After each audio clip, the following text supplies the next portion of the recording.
আসসালামু আলাইকুম। আজকে আমরা আলোচনা করব আমাদের সেনাপ্রধান জনাব ওয়াকারুজ্জামান তার বিদেশ সফর থেকে আসার পরে তিনি আমাদের প্রধান বিচারপতি, তারপর রাষ্ট্রপতি, তারপর প্রধান উপদেষ্টা তাদের সাথে সাক্ষাতের বিষয়ে ১ তারিখ সারাদিন অর্থাৎ পহেলা সেপ্টেম্বর সারাদিন যেই গুজব ডালপালা মেলেছিল যে এই সেনাশাসন আসছে, এই সেনাশাসন আসতেছে, এই সেনাশাসন শুরু হয়ে গেছে, এরকম এই সমস্ত বিষয়গুলো নিয়ে আলোচনা করব। আপনারা জানেন আমাদের সেনাপ্রধান জনাব ওয়াকারুজ্জামান তিনি চীন সফরে গিয়েছিলেন ২১ থেকে ২৮শে আগস্ট পর্যন্ত তিনি সেখানে ছিলেন। তারপর বাংলাদেশে আসছেন। আসার পরে তিনি আমাদের মহামান্য রাষ্ট্রপতি জনাব শাহাবুদ্দিন চুপ্পু সাহেবের সাথে তিনি সাক্ষাৎ করছেন। তারপরে প্রধান উপদেষ্টা জনাব ডক্টর মোহাম্মদ ইউনূসের সাথে সাক্ষাৎ করেছেন। তারপরে তিনি আমাদের যিনি প্রধান বিচারপতি আছেন সৈয়দ রিফাত আহমেদ তার সাথে সাক্ষাৎ করেছেন। এখন কেন এই সমস্ত সাক্ষাৎগুলো, এটা নিয়ে কেন গুজব, সেটা ভিত্তি কী? এখন আমাদের এই যে সেনাপ্রধান জনাব ওয়াকারুজ্জামান তিনি আমাদের রাষ্ট্রপতির সাথে সাক্ষাৎ করতে পারেন, কেননা এটা একটা রীতির অংশ। কেননা আপনি জানেন যে আমাদের সরকার প্রধান বলেন, যেমন প্রাইম মিনিস্টার বলেন বা সেনাপ্রধান বলেন, তারা যখন বিদেশে যান, বিদেশে গিয়ে অন্য রাষ্ট্রের সাথে কোনো চুক্তি করলে বা কোনো বিষয় আলোচনা হলে সেই সমস্ত বিষয়ে রাষ্ট্রের অভিভাবক হিসেবে মহামান্য রাষ্ট্রপতিকে তারা এসে ব্রিফ করেন। এখন আমাদের জেনারেল জনাব ওয়াকারুজ্জামান তিনি তারই অংশ হিসেবে চীন সফরে সেখানে কি আলোচনা হয়েছে, কি বিষয়ে সেখানে কতটুকু অগ্রগতি হয়েছে, এই সমস্ত বিষয় হয়তো অবহিত করার জন্য আমাদের মহামান্য রাষ্ট্রপতি জনাব শাহাবুদ্দিন চুপ্পুর সাথে তিনি আলোচনা করতে পারেন। এখন প্রশ্ন হয়েছে যে তাহলে এজন প্রধান বিচারপতি সৈয়দ রেফাত আহমেদের সাথে কেন আলোচনা করলেন বা কেন দেখা করলেন সেনাপ্রধান? এখন সেটারও উত্তর হিসেবে আমি যা মনে করি যে এই যে আমাদের সেনাবাহিনী একটা বিষয়, যেমন ২৮-২৯ তারিখের দিকে যে ঘটনা ঘটেছে বিপি নুরুল হকের সাথে, যেমন তাদের যে আন্দোলন বা তাদের যে মবের যে কার্যক্রম হচ্ছিল, সেখানে সেনাবাহিনীর যে হামলা বা সেই মব ঠেকানো, সেই মব ঠেকানোর ক্ষেত্রে আমরা দেখছি বিপি নুরুল হক নূর যেভাবে আহত হয়েছেন, রক্তাক্ত হয়েছেন, সেটা আমরা সবাই দেখেছি। এখন বিপি নুরের সেই বিষয়টাকে কেন্দ্র করে অন্তর্বর্তীকালীন সরকারের পক্ষ থেকে যে বিবৃতি দেওয়া হয়েছে কড়া ভাষায়, যে এটা যারা করেছে তাদেরকে আইনের আওতায় আনবেন, তাদেরকে বিচার করবেন, তাদেরকে দেখে নেবেন, তারা যত বড়ই পদাধিকার বলে হোক না কেন, এরকম একটা কথা কিন্তু আমাদের সরকার প্রধান থেকে বা সরকারের পক্ষ থেকে বলা হয়েছে। এখন যেহেতু কাজটা সেনাবাহিনী করছে, সেনাবাহিনী আইএসপির থেকে বিবৃতি দিয়ে তারা নিজেরা স্বীকার করে নিয়েছেন তারা এই কাজ করছে, বলতে এখানে তারা মব ঠেকিয়েছে এবং মবের বিষয়ে তারা জিরো টলারেন্স নীতি গ্রহণ করছে।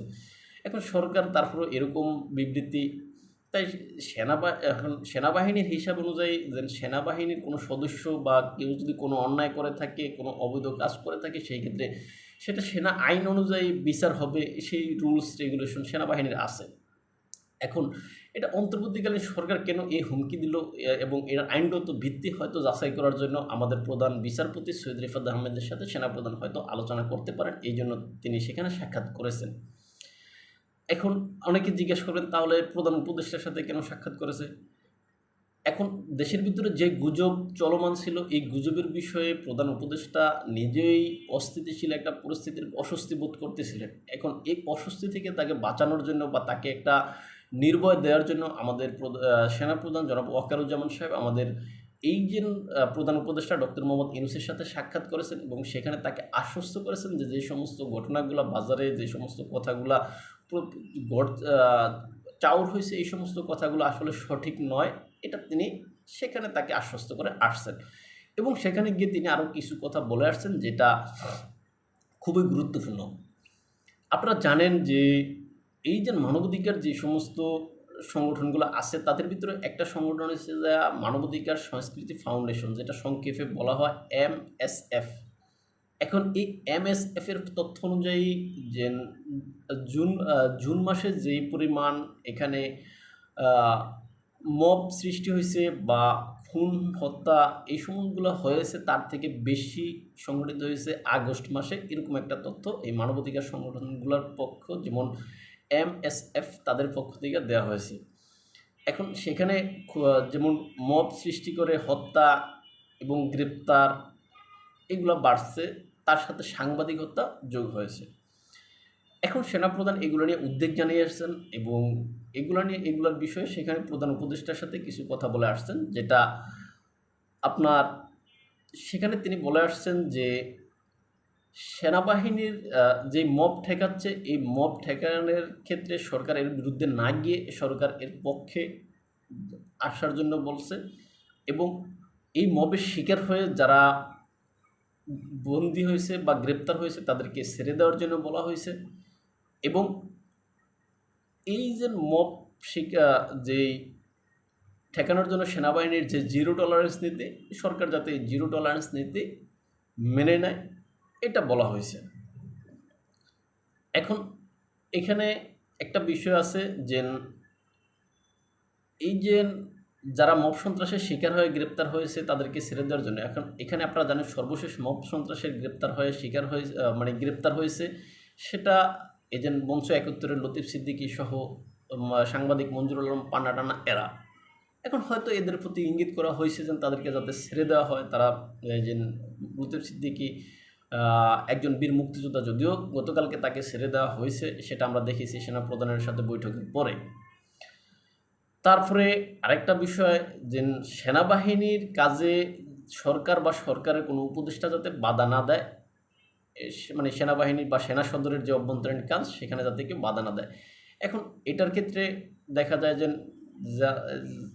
আপনারা ধরতে পারেন যে সেনাবাহিনীর ভিতরে যেই বদলি বা পদায়নকৃত একটা বিষয় এতদিন পর্যন্ত আটকে ছিল, যেটা সেনাবাহিনী চাচ্ছে এখন সেটা বাস্তবায়ন হোক, তার অংশ হিসেবে প্রধান উপদেষ্টার সাথে সাক্ষাতের পরে এই কথা বলার পরে এখানে দেখলাম যে সেনাবাহিনীর যে বদলি এবং পদায়ন ওইটা হয়েছে। যেমন 1 তারিখে, অর্থাৎ এই যে সেপ্টেম্বরের 1 তারিখে এই যে সাভারের বা বিভিন্ন জায়গার এই যে জিওসি সেখানে তাদেরকে নতুনভাবে নিয়োগ দেওয়া হয়েছে, বদলি বা পদায়ন করা হয়েছে, এটা আমরা দেখেছি। আরেকটা বিষয় সেখানে সেনাবাহিনী বলে আসছে যে সেনাবাহিনীর বিরুদ্ধে যারা ঘৃণা ছড়াচ্ছে সরকারের যারা অংশ, তাদেরকে সরকার যাতে এখানে নিয়ন্ত্রণ রাখে বা তাদেরকে যাতে এই সমস্ত কাজ থেকে বিরত রাখে, এই জন্য সরকার যাতে ব্যবস্থা নেয় এটা বলে আসছে। এখন যদি এটা না নেয় তাহলে সেনাবাহিনী তো অবশ্যই ব্যবস্থা নেবে, এরকম কথা হয়তো বলে আসছে। এখন ডক্টর মোহাম্মদ ইউনূস দেখা যাচ্ছে যে সেনাবাহিনীর এই কথার সাথে মনে হচ্ছে যে একমত হয়ে গেছে। কেননা আমরা এই যে নুরুল হক নুরের উপরে যে হামলার পরে সেনাবাহিনীর যেই বিবৃতি দেখলাম, সেই বিবৃতিকে পাল্টা বিবৃতি দেওয়া ডক্টর মোহাম্মদ ইউনূসের পক্ষ থেকে যেটা বলা হচ্ছে, এখন ওইটা মনে হচ্ছে যে কেটে গেছে। এটা সেনাবাহিনীর সাথে আমাদের ডক্টর মোহাম্মদ ইউনূস মনে হচ্ছে যে একটা মিল হয়ে গেছে, এরকম বোঝায়। কেননা সেনাবাহিনীর যে কথা এটা অযৌক্তিক কথা, এখানে অযৌক্তিক কিছু নাই। এখন এই যে সেনাবাহিনীর এই সমস্ত বিষয়গুলো সরকারও এখন মেনে নিয়েছে, এটা আমরা দেখতে পাই সরকারের পক্ষ থেকে যে বিবৃতি দিয়েছে সেখানে বলা হচ্ছে যে এই যে পদায়ন হয়েছে, সেনাবাহিনীর ভিতরে যারা এখানে আটকে ছিল তাদের পদোন্নতি সেগুলো হয়ে গেছে। আবার সরকারও সেনাবাহিনীর যে সমস্ত কার্যক্রম এগুলো নিয়ে আসলে সরকারও উচ্ছ্বাসিত প্রকাশ করছে। এই সমস্ত বিষয়গুলো আমরা সবাই দেখেছেন।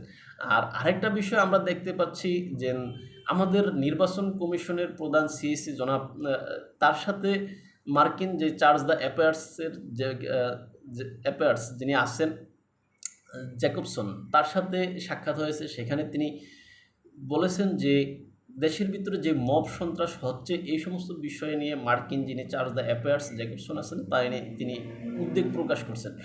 এখন উদ্বেগ প্রকাশ করার পরে আমাদের যিনি সিইসি আছেন তার যে বক্তব্য ছিল, তার যে এখানে অভিব্যক্তি ছিল সেটা হাস্যকরের মতোই। তিনি বলছেন যে এই যে মব সন্ত্রাসগুলো যখন তফসিল ঘোষিত হলে এই মব সন্ত্রাসগুলো বিভিন্ন যে জেলায় বা বিভিন্ন জায়গায় ছড়িয়ে ছিটিয়ে যাবে, তখন এরকম মব সন্ত্রাস হবে না, বেশি হবে না। অর্থাৎ তিনি তারা সরকার মবের বিরুদ্ধে ব্যবস্থা না নিয়ে মূলত মবকে ডিভিশন অফ মব হিসেবে ভাগ করে দিতে চাচ্ছে, অর্থাৎ মব বাগে বাগে চলে যাবে। এখন আমার কথা এখানে যে মব কি শুধু ঢাকা শহরে হচ্ছে? মব তো সারা বাংলাদেশের সর্বত্র হচ্ছে। যারা ঢাকাতে আছে বা মার্কিন প্রতিনিধিগণ ঢাকাতে আছে, এই জন্য ঢাকাটা হয়তো তারা তুলে ধরছে।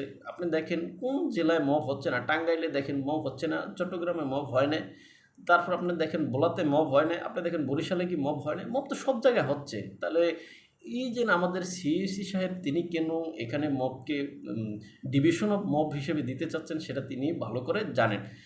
যা হোক সবশেষে যেটা আমরা ধরতে পারি, সেনাপ্রধান আসলে তার কিছু দাবি দেওয়া বা তার কিছু করা বক্তব্য যেটা তিনি সরকার প্রধানকে দিয়ে আসছেন, এবং ওই বক্তব্যতে ভীত হয়ে হোক বা সন্তুষ্ট হয়ে হোক অথবা ওই বক্তব্যকে যৌক্তিক মনে করে হোক, সরকার সেটাতে সায় দিয়েছে, এটা আমরা দেখেছি। তাই ভালো থাকবেন সবাই, দেখাবো অন্য কোনো ভিডিওতে অন্য কোনো বিষয়ে। আমাদেরকে আপনারা ফলো করতে চাইলে ইউটিউব এবং ফেসবুকে সপ্রচারের কথা নামে, ইনস্টাগ্রাম ও টিকটকে এনায়েত হোসেন নামে দেখতে পারেন। আসসালামু আলাইকুম।